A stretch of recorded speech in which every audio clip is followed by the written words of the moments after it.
got a special guest in studio, Johnny Franco. Man, I love this song. It brings me back to the Shea Stadium days, John. Me too. Johnny boy. You listen to this like you're driving around the city or whatever, and like, yeah, this is my song back in the day. Yeah, once in a while. I listen to you guys when I'm driving down to Philly. Do you listen to us? Yeah, my daughter goes to Penn, so I drive down and have lunch with us. I listen to you guys all the time. All Ivy League kids? Because you were just saying your son was my oldest went to Villanova. Okay. And she's married now with a baby. I have a grandson. And my son went to Brown, played baseball at Brown. And then my youngest at Penn. And then my son finished baseball, went back to Columbia to get his MBA. Okay. I mean, are you the dad? I mean, don't take it the wrong. I'm taking no credit for this, trust me. Yeah. I'm wearing the hat. That's all. I was going to say, no offense, but you went to St. John's. That's incredible. I went to St. John's. I barely got out of St. John's. No, dude, St. John's got to worry about the high school that you went to. That's even. I went to Lafayette High School where Colfax and Wilpon went to. So you know, what's on the mind that guy? There was that left arm of yours, Johnny. Yeah. You know, I'm glad that you took the time to stop in, and we do appreciate having it. Can't wait to have this fun hour with you talking some sports. I want to just say the genesis of this conversation, though. We were at I think it was the Ranger game first. No, it was the St. John's game that first night that BT hooked us up with the court seats. And I see Johnny across the floor. You're always there at the Garden, whatever. They show you on the big screen. And then we kind of ran into each other on the subway a little bit, but I didn't see. You said you saw me. I wasn't sure if it was you. You know, like when you're on a subway and you see someone and you say, I don't know, could that be Sal or not? And I was like 10 feet from him. Right. But I was like kind of embarrassed. Like, hey, Sal, what's going on? If it wasn't Sal, then I feel like an idiot, you know? So might get stabbed if it's not. Yeah, well, that too. That way I can self-defend myself. You know what I mean? But when I get off the train at Chambers and he got off the train, and I was like, wait a minute, why is Sal, doesn't he live in Long Island or something? Why is he down here? And then when I get off the train, I text you, and you said, yeah, I just got off the train. I said, so did I. So that's how we got That started, and then the next night at the Ranger game, I happened to go to the Ranger game, and I see you there sitting in front of Harvey and Seal and all that stuff. And then, and this is what I really wanted to get into, and then that led to, it was right around the Hall of Fame time. Yeah. So, like, the next day, because you were fresh in my mind, I started thinking about, I was doing the show at Beningo, I think that Saturday Mason, and I'm like, and I told you, BT, about this, like, God, I think John Franco could be a Hall of Famer. And I'm thinking I'm doing, like, a nice service here for my friend Johnny Franco, saying, like, you know what, he should be a Hall of Famer. And I text him the clip of me doing it. He's like, you think?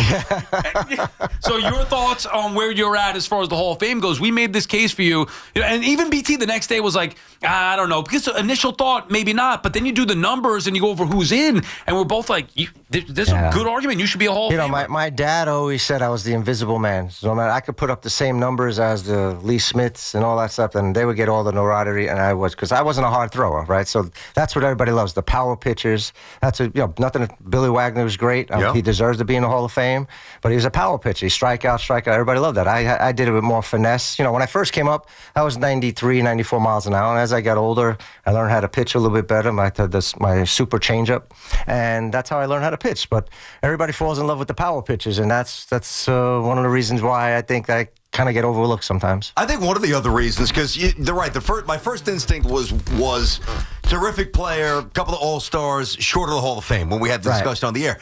And I didn't realize, was it 3 All-Stars with the Reds or 2? It was at least 2. 3 with the Reds right? and 1 with the Mets. Okay, so one thing that I think, and I didn't know that it was quite 3. We were younger. I mean, obviously, we knew you were there. We knew you were one of us from here, but we knew you went to St. John's. I didn't know you made 3 All-Star teams with Cincinnati. And I think it hurt you. Like, if you would have been with the Mets for the first 10, 11 years and you made, say, 5 All-Star teams, 3 early with the Mets instead of the Reds, I feel like you had a fragmented career that some people forgot about the early days in Cincinnati. Yeah, absolutely. I mean, I had some good years in Cincinnati. You know, Pete Rose was my manager, so it was that was interesting, too.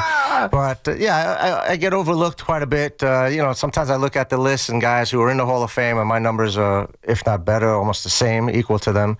A lot of those guys pitched before the analytics. I mean, when I was eligible for the Hall of Fame, there was no analytics and sabermetrics and stuff like that. So then there was only, I think, 3 or 4 guys in the Hall of Fame relievers at the time when I was eligible. And unfortunately, I only got 4.6%.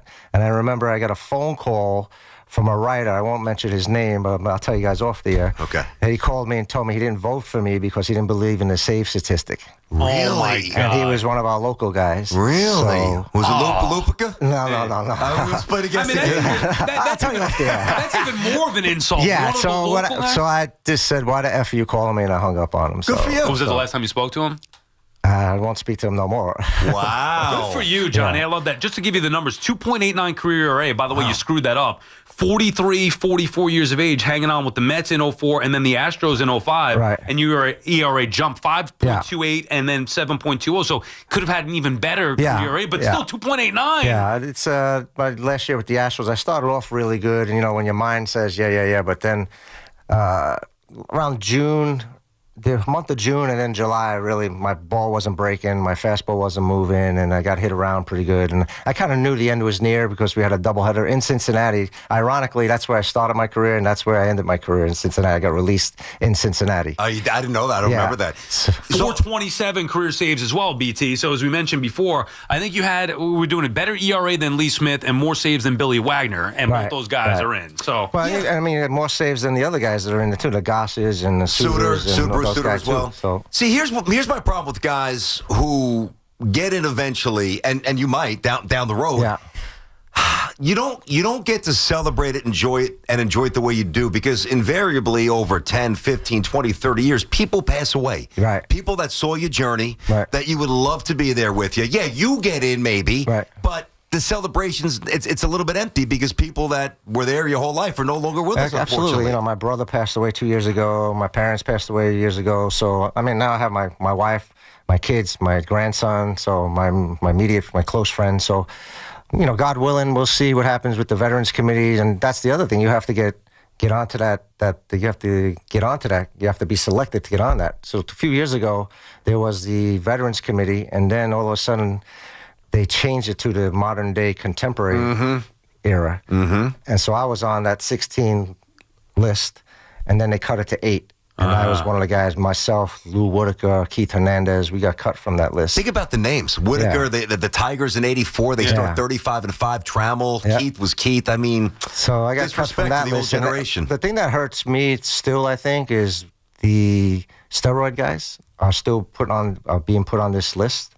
That are, you know, so taking up spots. They're taking up spots. So did you know guys were cheating when you were playing? And I didn't know, but you could tell. I mean, a guy left 185 and came back 220. You know, something's like, wait a minute, his neck, and he looked like he left as a goat and came back as a bull. So, Did you ever think about taking it? No. Why not? I mean, if I'm you, and I respect, I believe you. Yeah. But if I'm you, if I could get 2-3 miles an hour on the radar gun with that changeup, how were you not tempted? Everybody was doing listen, it. I played during the steroid era, the live ball era. Yeah. The cocaine era, the back end of the cocaine era. Exactly. So I didn't need none of that. I played with my heart, and that's all. That was big enough to get me to where I had to get to. BT and Sal on the Fan. We're in studio with John Franco right now. You mentioned Pete Rose before. Did you ever sense there were any, No, it's funny. Everybody always had asked me that, and from what they say, Pete always bet to win, the Reds to win. And I was closing at the time. So if we were winning the game and I wasn't in the game, I knew something would be up. But during football season, here's a perfect example. During football season, our games in Cincinnati started at 1:15. A bunch of guys would stay in the locker room till about 2 to watch, the football, right? You know what I'm saying? And you'd come up, and Pete would be on the top step. And he'd say, hey, did you get a Bengals score? And the Bengals were up 6-3. What about the Jets? I'm a Jet fan, right? Probably losing like always, the Jets, whatever. So you didn't think nothing of it. Just like all the other players, we were just thinking that, we're football fans and we'd like to during football season. I never thought that he was betting on baseball until everything came out. Did you like playing for him? Was he a good guy? I loved playing for him. He was great. He deserved to be in the Hall of Fame just because of what he did as a player. I loved playing for him. He had 2 rules: play hard and be on time. And if you didn't play hard, he let you know. Mm-hmm. He let you know for sure. You played with some good guys. Unfortunately, with the Reds, you left there just as they were going to the World Series with Piniella. What year were you there with Piniella as well? No. So that winter, I got traded. But prior to that, there was some talks about me going to the Yankees, and all in the papers. So then our general manager at the time, I think it was Murray Cook at the time, had called me and said, Lou Piniella's the manager. He wants to have lunch with you in the Short Hills Mall. Oh, wow. Because Lou was out there. Yeah. And he had asked me, General, we want to probably give you a 3-year deal. What are you looking for? I said, I don't know. I haven't talked to my agent. So that was like at the end of November. Then they had the winter meetings. And then the next day I know it was, I got a phone call from Murray Cook saying, you've been traded to New York. So I thought it was the Yankees. So I said, okay, whatever. And then hung up the phone, and then Marge Schott called. And she didn't know nobody's name. She was just saying, hi, honey, sorry that you know. And I just gave the phone to my wife, and my wife was talking to her for about 20 minutes because she didn't know what, not my wife, but Marge didn't know what the hell she was talking about. Wow. And then 15 minutes later, Joe McIlvaine called me from the Mets. So then I was like, oh, man, I grew up a Met fan. Yeah. My brother was a Met fan, so it was this great coming back home, and that was a long night for me. So we partied pretty good that night. I love it. Who was your favorite Met growing up? Tug McGraw, Tom Seaver, and I was very fortunate enough to meet both of them.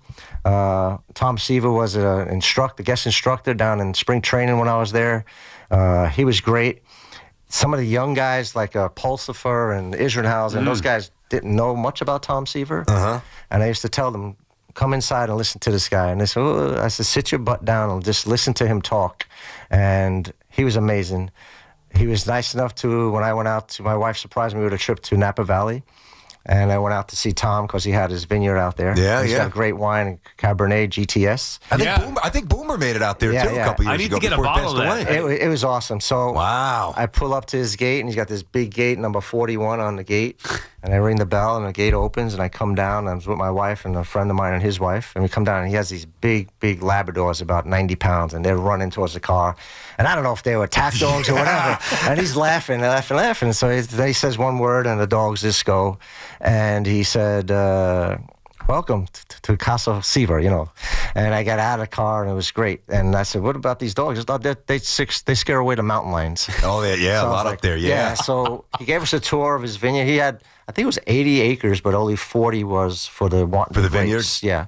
And he would show us around. We were going up and down, and he had everything. He did his own pruning himself. He did? And he gave me a grape and taste this. He said, taste this grape. And I said, oh, man, this tastes terrible. And he said, what are you eating it for? It's all rotten. I said, well, you gave it to me. You know, Tom Seaver tells you to eat something, you're going to eat it. You know what I mean? Yeah. So I did that, I ate it. But it was funny because then he had this big oak tree and 2 chairs and a little table there. And every day when he was finished pruning, he would sit there, and his wife Nancy would bring out a tray with lunch, and they have some wine. He'd do his crossword puzzle underneath the tree. And he had a baseball on top of a pole. And I said, what's the baseball doing there? So that's where I know I have to start tomorrow to start pruning. I always put a baseball where I have to start. That's tremendous. So it was pretty awesome. How did you find out he was traded? How old were you? That must have destroyed you. When Seaver? Yeah. Well, I was what? When did he get traded? In 84? No, 77. 77? Well, I was 17 at the time. I mean, that must have crushed you. Yeah, I mean, it's Seaver. Oh, my God. Tug McGraw. That 69 Met team was my team. You know, I got to meet Tommy Agee. I mean, even Cleon Jones now when I see him. And Buddy Harrelson was our coach for the Mets when I was there for a little bit. Just to see those 69 guys and the way you grew up rooting for those guys, and now I shared a locker room with them or talking to them. It was great. And Seaver tinkered with my slider. He showed me, I wasn't happy with my slider, so he showed me his slider grip, and I used that a couple of times with his grip. So it was just to pick up 1 or 2 things, and I was very fortunate to have him at camp. And then on the flip side of it, Fred Wilpon was great friends with Sandy Koufax. Yeah. And Koufax would come in, and there was this, wow, I was good. My father was a Brooklyn Dodger fan. And I'll tell you a quick story with Sandy. So Sandy came to camp, and we all went out to dinner, all the lefties, Al Leiter, I think Glavin, myself, I forgot the other lefty. And we went out there with a couple bottles of wine, and Sandy's talking about pitching, how as a left-handed pitcher, you should be on the first base side of the rubber and should be able to hit the outside corner 8 out of 10 times, 9 out of 10 times. And now Leiter, my buddy, is total opposite. Yeah. Could right? throw a strike if you No, but he slide her in, cut her in, this and that, right? So fast forward, we're playing a game in Atlanta, and I come in relief for Armando Benitez. He's load the bases up. I get the first guy out. This pitch haunts me from the day out until the day I die. So I had an 0-2 pitch on Brian Jordan. He missed the changeups by that much. So I figured, let me sneak a fastball off the plate inside. It came leaking back out. It's a grand slam, game loser, on my birthday. About 20 minutes later, my phone rings. Sandy, and then he said, hey, dumbass, didn't I tell you to keep the ball away? And he hung up. Wow, happy birthday, Johnny. Happy birthday. Now, wait a second. This was 2001? I think it was 99. 99. This was against the Braves late in the season. Before the playoffs, late in the season. Right, but I don't know why I'm thinking 0-1 where you guys missed the play. What did you miss the playoffs that In year? 99, we were in the playoffs. No, that I remember. That's why I'm saying Yeah. I think this home run that you gave up to I think it was Brian 99 or Brian 98. Jordan, yeah. One of those years. I know it was late. maybe it was 98 that you missed. Yeah. I feel like I was at Home Depot at the time, and I was angry with you at that one. You and Joe Beningo. I'm sure we weren't alone. BT and Sal on the fan with John Franco in studio. You mentioned before something that, like, when you were a leader of this team, talking about Izzy and Pulse, Generation K, back in the mid-'90s. When did you become captain for the Mets? In 2001, I believe. Wow, so 2001 with the Mets. So after that, but you were already acting like a captain in the 90s. Yeah, I mean, I had the respect of my teammates. I always made sure that everybody, my job as a relief pitcher, the thing that hurt me the most and bothered me the most was not if I blew a save, and I blew a save for Sal or Brendan because you guys pitched 7 innings and broke your back and you had nothing to show for it. That bothered me more than blowing a save and getting a loss, because you guys get paid on wins and losses. And that would bother me so much that it did really ate at me. And there was a lot of sleepless nights because I blew it for my teammates. But I always got along with my teammates. Always made sure that if a guy was down and out or struggling, go up to talk to him. You put your arm around him or talk to him and point to the sun and say, hey, dude, that sun came up today. And Jim Cott did that to me as a pitching coach in Cincinnati. He came up, put his arm around you after you had a tough outing and said, the sun come out and just turned the page. So you have to have a short-term memory. Yeah. So it's that's what I did. I would go and talk to the guys, and I would just tell the guys, listen, take it for it. You want to tell me to shut up, tell me to get the hell away from you, but I'm just going to give you a little advice, give you a little something to make you feel better or not feel better. But, dude, it's a long season. Forget about what happened today or yesterday. Today's a new day, and just let's move on. And I always made sure that when we went into a visit in town, always had 6, 7 guys to go out for a steak dinner, and just the camaraderie of the guys. If we had an off day somewhere, we'd go golfing or go to a movie, go to Alcatraz. Just a group of guys, and I always was that type of guy to make sure that everybody stuck together. We were all on the same page, and make sure that nobody pointed their fingers at each other, because that's how things get disruptive in the locker room. How'd you find out that you were the captain? How did they name it? I think Turk Wendell started it, and he went into Bobby V, and then the general manager at the time, I think it was Steve Phillips still, or whoever, I think. And I think Steve was still there at that point. And they came up to me and they said, hey, we want to make you captain of this team. And I said, well, it's a great honor. It's very rare that a relief pitcher is a captain. Is it the first one in the history of baseball? Honestly. Could be, maybe. I don't know. So it's very rare that a relief pitcher is usually an everyday player. Yeah. So I said, I'd be happy. But as a captain, what do you do? You put the C on the chest. You put the C on the chest like a hockey player. You do the same thing, though, you would be anyway. Yeah, exactly. Yeah. And you go, if the guy had a family issue, or something was going on, and I talked to him, or I'd go to the coach and Bobby and talk to Bobby, or I'd go to a general manager, and I always try to help the player out or another player. If there's something going on in the locker room where somebody said something about somebody, I always call a team meeting and make sure to clear the air that, hey, you're just the same. We're all on the same page. Let's not point fingers at each other. It's a long season.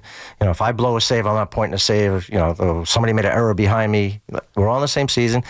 And then I had some muscle behind me, too, in case they didn't like it. I'm a little guy, but I'll fight you until I can't fight you.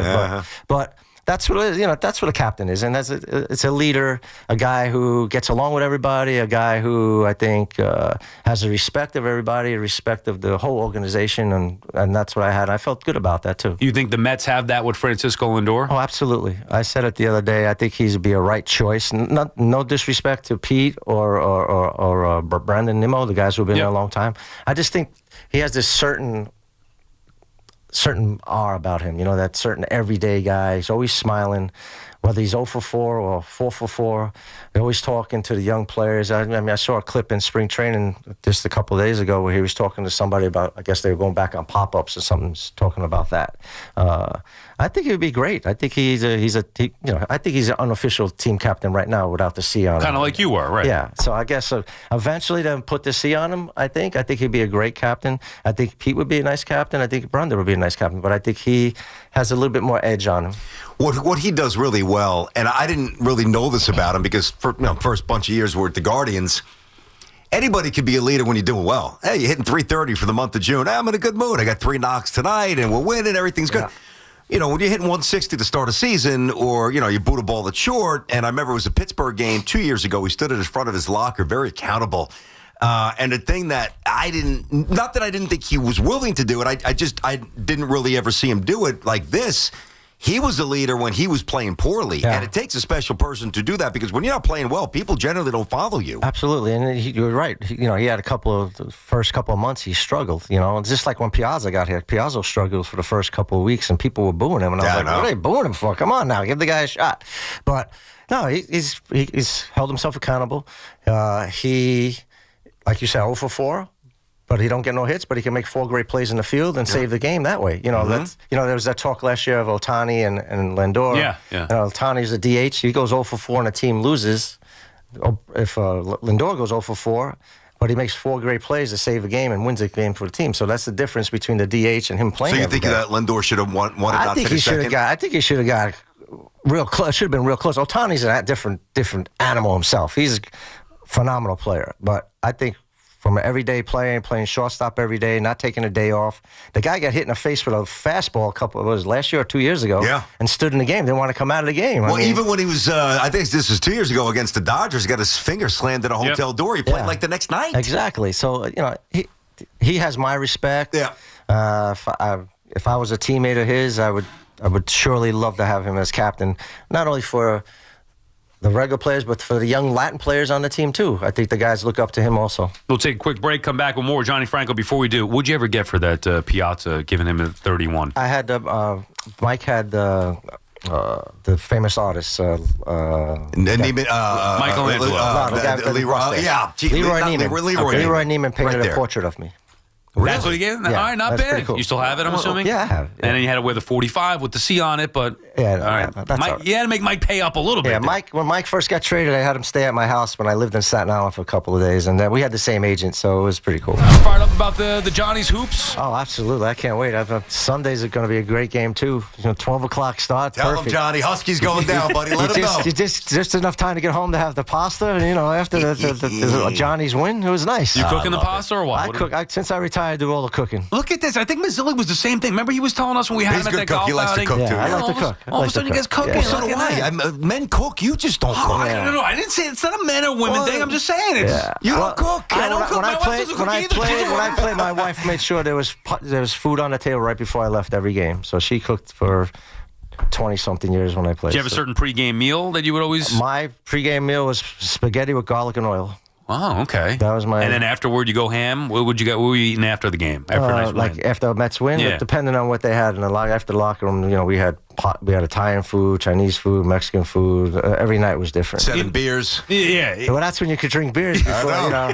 If back in the day, the game would end at 10:30. You wouldn't get home till 1:30, 2 o'clock in the morning. But you sit around and talk about the game. Yeah. That's now. Obviously you can't drink and drive, but back then, sure. It was more right. It was more open. Even the flights back, we had a flight back one time, and a couple of teammates, I won't mention their names. What year?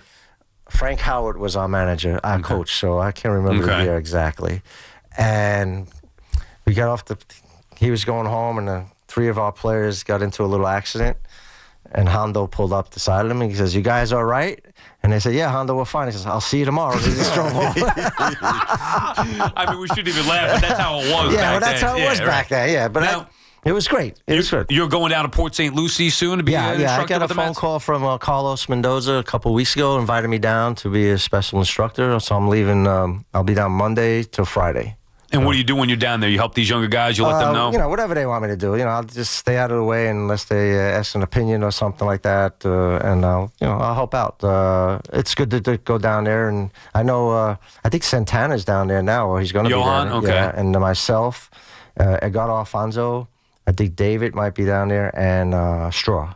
Oh, nice. There you go. Yeah. And listen, you have to do what Seaver did for you with the slider, right? You got to teach him a little, hey, tweak the change-up grip. That's kind of what you're going down there for, right? Yeah, you go down and just try to stay out of the way because there's a certain protocol that I have to follow, and there's Oh, wow, like the pitching coaches have their own, you can't. No, you just don't want to step on anybody's toes, and you don't want, it's like I don't want to tell you to do something without telling them. If I see something, I would tell the pitching coach. Hey, Gotcha. You run it by them. Yeah, Sal is, right. Crazy. leaking out. Sal is, he's. But you're John Franco, Mets Hall of Famer. That's. That's you know what I'm saying. The game has changed so much, not just in our organization, but the whole thing about that. So, well, how surprised or how concerned were you at some points fairly recently that Pete wasn't coming back? It's very concerning. I mean, I'm glad he is back. He's that lineup gets stretched out a little longer. Needed some protection for behind Soto. I don't know what the lineup's going to be, but whatever the lineup's, it's hard to find a guy who's going to put up 30 home runs and 80 plus RBIs a year, no matter what his average is. He's hit 30 bombs a year. So 40 usually it's 40. Yeah. So I'm glad he's back. Yeah. It's funny and when I think he got drafted. I forgot what year he got drafted. I was the player who called him. Is that true? I represented the Mets, and with the first pick of the 1990, the New York Mets select first baseman Pete Alonso from Florida. Yeah, wow, so that's when cool. I see Pete, I said I want some agent there. Well, now he's got a little more for you. 30 mil this year. He got a lot more for me. That's for sure. Have you ever seen? Yeah, cool. No, I hate to even bring this up. I don't want to get more into this, but obviously you were part of the Mets team that went to the World Series and lost to the Yankees. Yeah. How about the magnitude of Soto leaving the Yankees to sign with the Mets? Wow, that's pretty big. I mean, I know if the Mr. Steinbrenner was allowed, I don't think that would have happened. But hats off to our owner Steve Cohen, because he knew this is the player he wanted and he was going to spend whatever. I think it's a little shot for the Yankees because he was a big part of their lineup. So it's going to hurt them a little bit, but the Yankees brought in some pretty good players, And I like what the Yankees Goldschmidt did, but his point, I get what his point is like. Yeah. That never happened. No. Never. George is turning over in his grave right now. That would never happen. That's what I'm saying. Like, you were at peak Mets, really the beginning, because you were there for the first Subway Series ever in '97. Lived through all that with the Yankee dynasty as a player for the Mets. Lost to them head-to-head in the World Series. Since then, I mean, we go back to the '80s. Sure, the Mets ran the town for a little while, but since then, it has been dominant one way absolutely. for 30 years. And to have this happen, to steal their guy? Yeah, to steal their guy. And listen, as a player, you have the right to become a free agent and pick and choose wherever you want to go. And that's what Juan did. He picked and chose, and he picked the Mets. We're glad he picked the Mets. I'm glad he picked the Mets. They're going to hit him second or third. Like Davey's not hitting him second. Bobby V's probably not hitting him second. I know the game's changed a little bit. Where do you think he hits? I don't know where he hits. I mean, Lindor's got to lead off, that's for sure. Yep. I would hit him third. I mean, I would hit Vientos second, John. I would go Lindor, Vientos, and then Soto. That's another thing. You got the Vientos hit 20-something home runs. Hopefully he can repeat that, the catcher, Francisco Alvarez, he's got to hit too, So there's a lot of pressure on him too. If you were facing him to close out a game, Johnny Franco comes on, music is playing. Well, what do you think would be more challenging? Lindor, Soto, Vientos, or Alonso? Like, if you... It don't matter who I face. Yeah, look at you, Barry Bonds. It don't matter. Bonds, you got him, Johnny. Barry to this day still says it was a ball. I said, what the umpire called? Strikes or suck on it. Go take some more pills there, Barry, while you're at it. I said, suck on it, man. You have one that sticks with you. By the way, the Brian Jordan one, I'm pretty sure, I have this on replay here, was 2001. I remember that. Thanks, Sal. Yeah. Well, thank you. Let me see this meatball. Flip this around. No. I get it. You didn't hit the outside corner? I'll restart it right here. I'm pretty sure. Hang on. All right, so he's trying to... I got it. Hang on. Oh, no, it was a pitch right down the plate. Oh, you can't miss it like that, John. Tell me about it. I have nightmares about that. Oh, up and away. He crushed it. Colfax told you. Is there one that sticks with you? The World Series, I remember game 1. Did both you and Benitez cough up leads in that game? No, not me. Maybe it was game... Maybe I'm thinking of Game 6 in Atlanta in '99. Yeah. You guys had a lead, you blew it. Then Benitez blew it, and then obviously Kenny Rogers. Is there one that sticks with you more so, a blown save in a big spot? That one right here. That's it. That one bothered me the most. I mean, usually the playoffs, I did pretty well in the playoffs. My numbers in the playoffs were pretty damn. That Bonds one was incredible. Yeah, the story about what Bonds was. Prior to that, John Orude was our first baseman for the Mets, and John Orude was a tremendous hitter, left-handed. And I went up to John Orude. I sit on the bench, and I said, what's the toughest pitch for you to hit against a lefty? And he said, a changeup. And I said, why? Because they never throw it. So I just put that in the back of my head. So all the years I faced Barry. Barry and I, we had the same agent. And I used to mess around with him so bad. I said, man, I don't know how I get you out. You're the greatest player ever. Blah, blah, blah, la, la, la. And Barry says, when I hit a home run off you, I'm going to run around the bases backwards. And I said, man, I don't know, man. You're just so great. I don't know how I get you out. And he almost got me one time, hit one off the wall at Shea Stadium. And it just so happens that day, that game, so I came in the game for Benitez, and first guy was a man on first. They bunt him over to second. Next guy hits a rocket, one hopper to shortstop. The guy on second tries to go to third. We throw him out at third. So now I got 2 outs, man on first, and I'm facing Bonds. First pitch ball, second pitch balls. Next pitch a strike, 2-1. I throw 3-1. Then he hits a 3-1 fastball. If he would have hit it, it would have landed in Oakland. Oh, man. So now I'm saying, man, Piazza's putting fastball fast. I'm saying, no. And I said, let me throw a changeup. What the hell? If I walk him, I walk him. And I threw a changeup, and it just happens it was a strike. And he looked at it. I don't think he was expecting it. I'm watching it now, BT. We get it up in It's here. a good one. I got to see it after. Is it Johnny? Dude, punch him out, baby. Sit down. Oh, that was great, But, Johnny. In the 2 games after that, I faced him again. I got him out with a high fastball. Because now you got him thinking. Yeah. You got him getting because now he saw another pitch. Exactly. I think I know the answer, but I obviously want to hear from you. So even though you got Bonds out and had good success against him, somebody like Bonds or even Judge, Soto, is it easier in quotes to face a guy like that in a high leverage spot or a high contact hitter like a Gwynn or a Boggs or a Brett? What's the tougher battle? It's funny you say that. So I'd rather face a home run hitter like Bonds and Judge, Soto than a Gwynn. Gwynn's numbers are probably off the chart against me because I was in the Western Division when Cincinnati was in the West. So I faced them, and I used to try to get him out, a fastball in, base hit to fastball away, base hit. Fastball, base hit. Wore you out. Yeah. So I said, the hell with it. I'm going to throw one right down the middle. I hope he hits a line drive at somebody. You can't get him out. I mean, he was that good. He was that good. Yeah. But a guy like Gwynn, a guy who owned me was Mariano Duncan. I remember him. I don't remember him owning you. We went through that. That's it. When you were Cincinnati? Okay. He was with the Dodgers for a little bit. Dodgers. Oh, yeah. I think he's obviously with the Yankees. The Yankees, of course, yeah. Yes, he was on the 96 team. He just had to put his bat in there. There was just certain guys you couldn't get out. And Really? There was something. And Glenn Allen Hill. He was strong. He was a home run hitter. Yeah, he was a steroid guy. Yeah, too, he was. So I gave up 3 home runs to him as pinch hitter. What about somebody like Mike Schmidt? No Schmitty? problem. No problem with Schmitty? Andre Dawson. Really? What? Does he have longer swings? No, it's just, I don't know. It's just, I guess you bear down a little bit more. And No. So, yeah, but Glenn Allen hit a home run in Wrigley Field against a 3-0 pitch, that son of a gun. I thought he was taking it. He hit it halfway up the ivy in center field. That was a bomb. One of the longest home runs I've given up to this day was Tim Wallach. Oh, yeah, I remember him. Third baseman. He hit one halfway good. in a mezzanine, almost halfway up in a mezzanine at Citi Field. At Shea Stadium. It would have landed in LaGuardia if the flare was the thing. Did you ever face Mattingly? I don't think you did you? I faced him spring training. I faced Donnie, Bernie, and I forgot who the third guy was. Paul O'Neill? No. Tino? One of those? Oh, no, Tino was gone. Those guys you obviously. faced for real. There was another. Winfield. Winnie? Donnie, and Ricky. Bernie. Ricky was with Winfield. What? And Winfield was with, Mattingly was with Winfield and Ricky. Right. But not, young Bernie was coming up. That's true. So I believe I faced it was Bernie, but I know it was Winfield, Donnie, and Oh, Wait. Look at Johnny. You struck out my boy? I love it. training. Yeah. Now, unfortunately, the 2000 World Series, Johnny. Hey, we'll get to that. We're going to take it.